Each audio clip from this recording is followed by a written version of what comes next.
नमस्कार दोस्तों, स्वागत है आपका मेरे यूट्यूब चैनल मधु की पाठशाला पर। चलिए डिस्कस कर लेते हैं कुछ और फ्रेजल वर्ब्स। इससे पहले फर्स्ट वीडियो में हमने 10 फ्रेजल वर्ब्स को कवर किया था। अभी इस वीडियो में भी हम 10 फ्रेजल वर्ब्स को कवर करेंगे, तो इस तरीके से की सीरीज़ जो है कंटिन्यू रखेंगे। और जैसे आपको पता है चारों ऑप्शंस को ही हम डिस्कस करते हैं उनके वर्ड मीनिंग्स के साथ, तो इसी तरीके से हम करेंगे।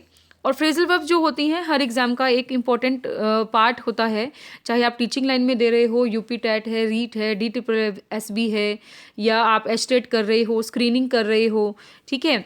इवन मैं ये कहूँगी कि HSSC में, SSC CGL में भी आपका फ्रेजल वर्ब टॉपिक देखने को मिलता है, तो बहुत अच्छे से आप इसको कवर कर लेंगे। देखिए फर्स्ट क्वेश्चन हमारा क्या है, it isn't easy to dash children nowadays. देखिए क्या मतलब है कि आज के टाइम में इजी नहीं है बच्चों के लिए। क्या? ब्रिंग अप का मतलब क्या होता है? टू टेक केयर ऑफ, और या फिर आप कह सकते हो और एजुकेट। तो ये हमारे पास बिल्कुल सही जा रहा है कि it is not easy to educate the children nowadays, it is very expensive. तो फर्स्ट क्वेश्चन हमारा फर्स्ट ऑप्शन करेक्ट हो सकता है। केयर अप नहीं होता है, केयर ऑफ या केयर फॉर हम लिखेंगे। स्पीकअप का मतलब होता है टू से समथिंग, कुछ बोलना, ओके। और डील अप का मतलब नहीं होगा कुछ भी, डील टू या डील विद हम करते हैं। तो फर्स्ट ऑप्शन हमारा करेक्ट रहेगा, it isn't easy to bring up children nowadays. Next देखिए, the thief dash the house even though it was securely locked. जो है थीफ जो है यानी कि चोर घर के अंदर घुस गए, इवन जो घर था वो सिक्योरली लॉक्ड भी था। तो देखिए हमारे पास चार ऑप्शंस क्या हैं। Breaked into, break, broke, broken होता है। देखिए वर्ब हमारे पास break, broke and broken, first second and third verb हमारे पास इस तरीके से रहती है। तो ब्रेक्ड होता ही नहीं है, तो ऑप्शन हमारे पास गलत हो गया। इसी तरीके से थर्ड ऑप्शन भी गलत हो गया, और यहाँ पे भी ब्रेक की स्पेलिंग गलत है, ये भी हमारे पास गलत हो गया। तो ऑप्शन क्या बचा? बी ऑप्शन बचा। एक तो तरीका बिल्कुल सिंपल निकल गया, ठीक है। द थीफ ब्रोक इनटू, अब ये ब्रेक की सेकंड फॉर्म है, ब्रोक इनटू पास्ट में जा रहा है, कोई प्रॉब्लम नहीं है। The thief broke into the house even though it was securely locked. कई बार ब्रेक इनटू देखा होता है यहाँ पे ब्रेक्स, अगर हमारे पास यहाँ पे ब्रेक्स लिख देते तब भी हमारे पास गलत होता। क्यों? क्योंकि हम यहाँ पास्ट में बात कर रहे हैं, तो यहाँ भी हम पास्ट में ही लेकर के चलेंगे, ठीक है। तो ब्रोक इनटू कर लेंगे वहाँ पे। नेक्स्ट देखिए, fill in the blanks with a suitable preposition और वर्ब। प्रेपोजिशन और वर्ब मीन्स कि फ्रेजल वर्ब के साथ हमें जाना है, ठीक है। He dash the bus when it came, he dash the bus when it came. तो क्या हो जाएगा? देखिए गॉट ऑफ, गॉट ऑफ का मतलब क्या होता है? To avoid the most serious situation, to avoid the most serious position, the most serious position. एक तो हमारे पास मतलब ये हो जाता है।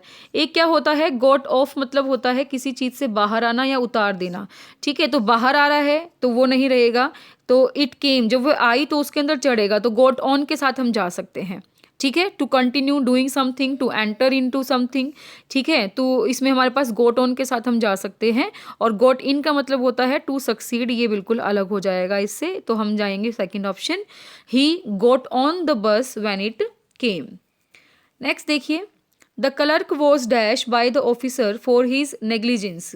नेग्लिजेंस की वजह से क्लर्क जो था ऑफिसर के द्वारा क्या कर दिया गया? देखिए ऑप्शंस हमारे पास हैं। पुल्ड डाउन, पुल डाउन का मतलब होता है डिस्ट्रॉय। डिस्ट्रॉय हमारे पास या तो करियर कर सकते हैं या किसी थिंग को कर सकते हैं, ठीक है। पुल्ड अप का मतलब होता है टू ड्राइव, यानी कि धकेलना किसी चीज़ को आगे की तरफ, ठीक है। तो लेकर जाना, या टू ड्राइव बोल देंगे, पुल्ड अप बोल देंगे। पुल्ड ऑफ का मतलब होता है टू सक्सीड इन डूइंग, कोई काम करने से जब हम सक्सीड हो जाते हैं तो उसको हम बोलते हैं पुल्ड ऑफ, ठीक है। और पुल्ड इन का मतलब होता है टू कंट्रोल। तो ये हमारे पास फोर्थ ऑप्शन जो रहेगा वो करेक्ट रहेगा, पुल्ड इन टू कंट्रोल, यानी कि the clerk was pulled in by the officer for his negligence. Next देखिए, our house was dash a few days ago. Our house was, अब वही सेम हमारे पास चलेगा इसके अंदर। ब्रॉक्ड नहीं होता है, ठीक है, ब्रेकन नहीं होता है।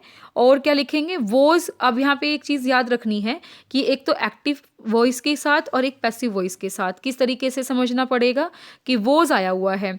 वॉज जब आ जाता है तब हमारे पास क्या होगा उसके साथ, या तो फर्स्ट फॉर्म प्लस आईएनजी आ सकता है या फिर थर्ड फॉर्म आ सकती है। अगर फर्स्ट फॉर्म आईएनजी आएगा तो वो एक्टिव वॉइस हो जाएगा और थर्ड फॉर्म आएगा तो वो पैसिव वॉइस हो जाएगा। तो क्या फर्स्ट फॉर्म आईएनजी है कहीं पे? कहीं पर नहीं है। तो हम किसके साथ जाएंगे? Third form of the verb के साथ जाएंगे और वो क्या हो जाएगा? Broken into. ठीक है, तो ब्रोक ओपन नहीं होता है, ब्रोक इनटू होता अगर होता तो। ठीक है, लेकिन वॉज के साथ हम क्या करेंगे? Third form of the verb use करेंगे पैसिव वॉइस बनाने के लिए। The house was broken into a few days अगो, तो सेकेंड ऑप्शन हमारा करेक्ट हो गया। नेक्स्ट देखिए, use the correct phrasal verb in the gap in the following sentence. The audience dash the speaker. अब देखिए चार ऑप्शंस हमारे पास है। टर्न्ड आउट, टर्न्ड आउट का मतलब होता है to force someone to leave, किसी को छोड़ने के लिए, जगह छोड़ने के लिए मजबूर करना। तो ये हो सकता है the audience turned out the speaker, speaker को जो है उसने जगह छोड़ने के लिए मजबूर कर दिया। ठीक है, टर्न्ड ऑन का मतलब क्या होता है? स्विच ऑन समथिंग, किसी चीज़ को ऑन करना, स्विच को। ठीक है, स्विच ऑन समथिंग, फैन है, लाइट है, उसको कर सकते हैं। और स्विच ऑफ जो होगा उसका अपोजिट हो जाएगा टर्न्ड ऑफ। ठीक है, स्विच ऑफ हम यहाँ पे लिख सकते हैं, स्विच ऑफ, यहाँ पे भी स्विच ऑन कर देना। अच्छा, टर्न्ड इन का मतलब क्या होता है? टू सबमिट, कोई चीज़ सबमिट करना, टू समवन।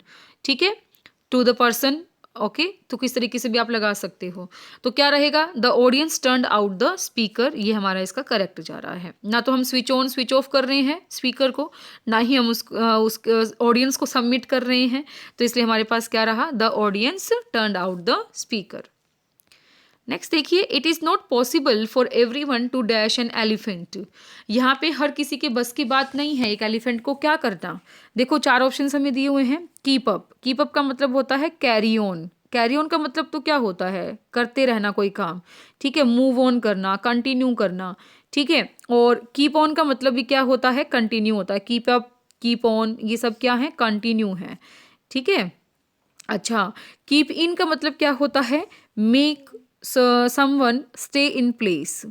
कीप इन मतलब कि कहीं पे रहना। ठीक है, someone stay in a place, एक जगह पे रहने के लिए जो है कीप इन कहते हैं।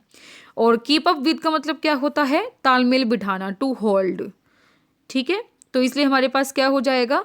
It is not possible for every one to keep up with an elephant. हर एक के बस की बात नहीं है एलिफेंट के साथ होल्ड करना, एलिफेंट को होल्ड करना या एलिफेंट के साथ कीप अप करना, कीप अप विद। नेक्स्ट देखिए, he says he is not dash for the job of a doctor. अब इसने क्या बोला कि यहाँ पे उसने कहा, वह कहता है कि वह डॉक्टर की जॉब के लिए सुटेबल नहीं है। तो चार ऑप्शंस फिर से हमारे पास हैं, उसमें से हम ढूंढेंगे कौन सा सही रहेगा। देखिए, कट अप का मतलब क्या होता है? कट अप का मतलब होता है divided into small PCs, divided into small PCs. ठीक है, तो उसके छोटे छोटे टुकड़े कर देना, ये तो वो हो गया। और कट ऑफ का मतलब क्या होता है? The time eight which it stops. जैसे हम कह भी देते हैं ना कि कट ऑफ क्या जाएगी, तो एक जो प्लेस है, एक जो टाइम है, एट विच इट स्टॉप्स, कि कहाँ तक ये जा सकती है, कहाँ तक जा करके रुकेगी, तो वो कट ऑफ हो गया। ठीक है, कट डाउन का मतलब क्या होता है? Reduce in size, reduce in size, कोई चीज़ का साइज जो है वो कम करना, तो cut down. Okay, and cut out का मतलब होता है नॉट सुइटेड, नॉट सुइटेड, जो सूट नहीं करता, नॉट सुटेड। तो क्या रहेगा? He says he is not cut out for the job of a doctor, यानी कि वो डॉक्टर की जॉब के लिए सुटेबल नहीं है, तो वो कट आउट हम उसके लिए यूज कर लेंगे। नेक्स्ट देखिए क्या है, I applied for the job in Japan. मैंने जापान में जॉब के लिए अप्लाई किया था, but they dash my application. लेकिन उन्होंने मेरा एप्लीकेशन क्या कर दिया? अब हमारे पास ऑप्शंस हैं, देखिए क्या किया था एप्लीकेशन के साथ। फर्स्ट ऑप्शन है turned down, turned down, turn down का मतलब क्या होता है? रिजेक्ट कर देना। क्या मतलब होता है? रिजेक्ट कर देना। ठीक है, तो यही हमारे पास क्या हो गया? इसका करेक्ट ऑप्शन हो गया। टर्न्ड डाउन जो रहेगा इसका क्या रहेगा? करेक्ट ऑप्शन रहेगा। अब इसके अकॉर्डिंग बाकी जो हमने किए हैं, turned on, turned in, turned of, अभी जो 16th पार्ट हमने किया था उसके अंदर तीनों के ही आंसर्स मैंने आपको बताए हैं, वहाँ से आप इसको कॉपी कर सकते हो। टर्न्ड ऑन स्विच ऑन करना, टर्न्ड ऑफ स्विच ऑफ करना, और टर्न्ड इन का मतलब होता है टू सबमिट। नेक्स्ट देखिए, I have dash a little money for rainy days. Rainy days का मतलब क्या होता है? Difficult time. ठीक है, ऐसा नहीं कि बारिश के दिनों के लिए रख लिया है। मैं डिफ़िकल्ट डेज़ के लिए हम बोल देते हैं रेनी डेज़, ठीक है, या डिफ़िकल्ट सिचुएशन। तो उसके लिए इसने क्या बोला है कि आई हैव, मुझे कुछ पैसे रखने थे रेनी डेज़ के लिए। तो उसमें हमारे पास क्या-क्या ऑप्शंस हैं? देखिए, put back, put down, put aside and put off.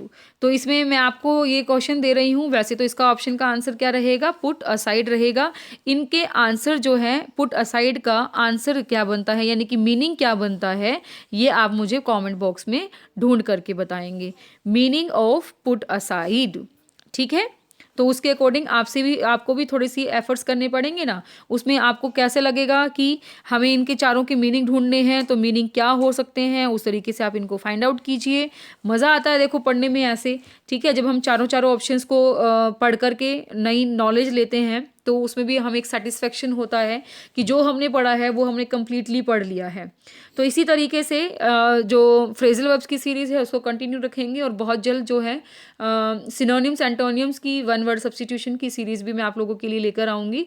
तो वोकैबुलरी पोर्शन जो है हम काफ़ी हद तक जो है यूट्यूब पर भी कवर कर लेंगे, ठीक है। और किसी को अगर स्क्रीनिंग का बैच चाहिए है, तो जो एचटेट क्वालिफाई कर चुके हैं या DSSB के लिए आप प्रिपेयर कर रहे हो, या रीट के जो लेवल हैं, ठीक है, उनके लिए आप प्रिपेयर कर रहे हो, जो रीट के दो जो मास्टर कैडर की जो बच जाती हैं जॉब्स, TGT PGT के लिए, उनके लिए प्रिपेयर कर रहे हो, तो उनके लिए भी आप इंग्लिश लिटरेचर पढ़ना चाहते हो तो आप मुझे कांटेक्ट कर सकते हो।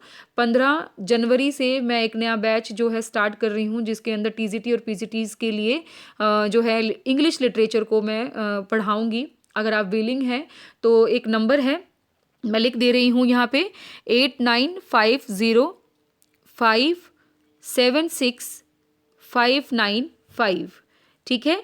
8950576595, ये मेरा नंबर है। आप इस पे कांटेक्ट करके पूछ सकते हैं, उसी के अकॉर्डिंग मैं आपको फ़ीस और ये सब जो है बता दूंगी। और ये जो कोर्स रहेगा, वैसे तो ये 6 मंथ्स के लिए ही रहता है, कि मैं आपको 6 मंथ्स के लिए कराऊंगी, जिसमें आप डाउट्स भी ले सकते हो, रिकॉर्डिंग्स आपको मिलेंगी, PDFs आपको मिलेंगी। कोई डाउट हो तो आप लाइव सेशन में ये पूछ सकते हैं। तो ये सब आपके लिए रहेगा। अगर वीडियोस अच्छी लगती हैं तो प्लीज़ लाइक शेयर कर दीजिए, और चैनल पर नए हैं तो सब्सक्राइब कर लीजिए, ताकि आपको अर्ली नोटिफिकेशन मिल सके। Thank you very much.